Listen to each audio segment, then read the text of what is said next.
окне горит устал, свеча во мраке ночи. С тобой мне легче стало, а вот тебе не очень. Свеча пока не плачет слезами восковыми, но так или иначе скажу тебе впервые: прощай, Эммануэль, прощай. В глазах твоих я вижу закат любви все ближе. Прощай, Эммануэль, прощай. Холодная постель, обманчивая цель. Эммануэль, Эммануэль,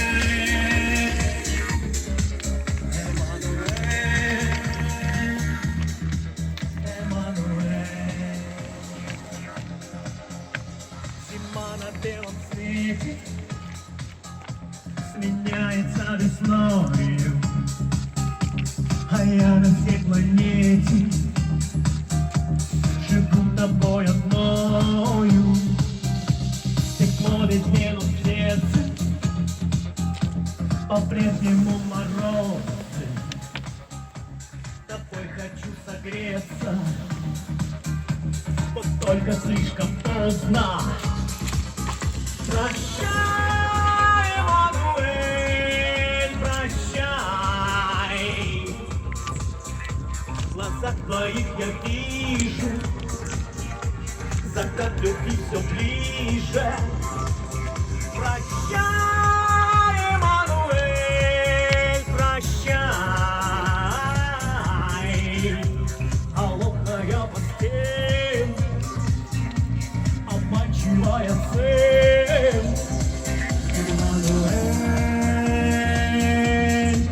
Эммануэль, Эммануэль, Эммануэль.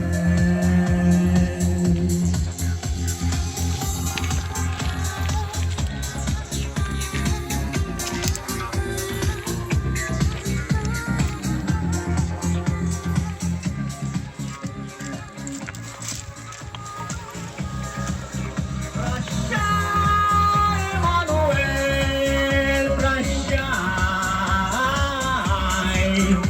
В глазах